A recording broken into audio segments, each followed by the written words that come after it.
ஆன்மீக நண்பர்கள் அனைவருக்கும் அன்பு கலந்த வணக்கங்கள். இன்றைக்கு நாங்கள் ஆன்மீகம் சம்மந்தமான பதிவில் பார்த்தீங்கன்னா, கல்லடி பட்டாலும் கண்ணடி படக்கூடாது, திருஷ்டியை விரட்டக்கூடிய எளிய முறையை பற்றி நாம் இன்றைக்கு பார்க்கலாம். கல்லடி பட்டாலும் கண்ணடி படக்கூடாது என்பது பழமொழியாக இருந்தாலும் அந்த கண்ணடி தான் திருஷ்டி எனப்படுகிறது. கண்ணேறு என்பது திருஷ்டியின் தூய தமிழ் பெயர். மற்றவர் நம்மளை பார்க்கும் பார்வையில் தான் ஒரு தீய தாக்கம் ஏற்பட்டு அதனால் பாதிப்பு ஏற்பட்டால் திருஷ்டி பட்டு விடுகிறது. அதாவது ஒவ்வொரு வாரமும் ஞாயிற்றுக்கிழமையும் ஒவ்வொரு மாதம் வரக்கூடிய அமாவாசை திதியிலையும் வீட்டில் இருப்பவர்களுக்கும் வீட்டில் திருஷ்டி சுற்றி போட வேணும் என்று பெரியவர்கள் சொல்வார்கள். பிறருடைய பார்வை மட்டுமல்லங்க, நம்மளோட பார்வையே கூட சில சமயம் பாதிப்புகளை ஏற்படுத்தலாம். அந்த வகையில் தான் திருஷ்டி சுத்தி போடுவது எப்படி என்றதை தான் நாம் இன்றைக்கு பார்க்க போகிறோம்.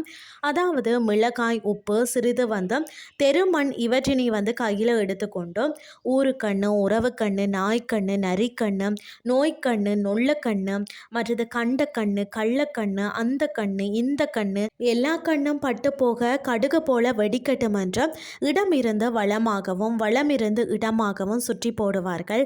இது ஒரு எளிமையான திருஷ்டி பரிகாரம் தான். திருஷ்டியை கழிக்க அந்தி சாயும் நேரம் உகந்ததாக இருக்கிறது. ஆனால் திருஷ்டி கழிப்பவர் திருஷ்டி பட்டவரை விட வயதில் மூத்தவராக இருக்கணும்.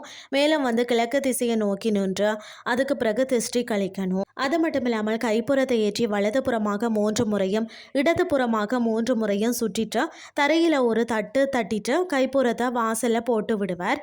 இவ்வாறு போடும்போது கைப்புறம் கரைய கரைய நம் மீது விழுந்த திருஷ்டியும் கரைந்து விடுமாம்.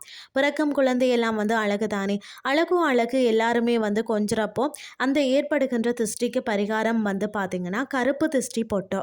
சிகப்பு மிளகாயை கையில் எடுத்துக்கொண்டு வலதுபுறமாக 3 முறையும் இடதுபுறமாக 3 முறையும் சுற்றிட்டு அதை நெருப்பில் போட திருஷ்டி கழியும் என்பது ஒரு நம்பிக்கை.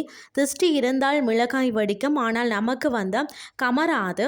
திருஷ்டி இல்லை என்று சொன்னால் நமக்கு அதை நெடி ஏற்பட்டு கமரும். அடுத்தது கல்லுப்பை சிறிது வலது கையில் எடுத்துக்கொண்டு வலதுபுறமாக 3 முறையும் இடதுபுறமாக 3 முறையும் சுற்றிட்டு அதை நீரில் போட்டு கரைக்கணுமாம். அந்த உப்பு கரையும் பொழுது நம் மீது விழுந்த திருஷ்டியும் கரையும். அடுத்தது வீடு, வண்டி, வாகனம், வியாபாரம் செய்யும் இடங்களில் எலுமிச்சை பழத்தை 2ஆக வெட்டி அவற்றுக்கு மேலே குங்குமத்தை தடவி திருஷ்டி சுற்றி விட்டு வெளியில் அல்லது முச்சந்தியிலேயோ எறிந்தால் திருஷ்டி கழிந்து விடும். பூசணிக்காயில் குங்குமத்தையும் சிறிது சில்லறைகளையும் போட்டு அதன் மீது கைப்புறம் ஏற்றி திருஷ்டி சுற்றிவிட்டு வீதியிலேயோ அல்லது வீதிகள் சந்திக்கக்கூடிய இடத்திலேயோ உடைத்தால் திருஷ்டி சிதறிவிடும்.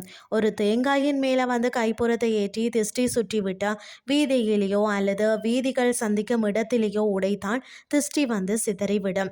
இன்றைய ஆன்மீகம் சார்ந்த பதிவு உங்களுக்கு பிரயோசனமாக அமைஞ்சிருக்கும்னு சொல்லி நானும் நம்புகிறேன்.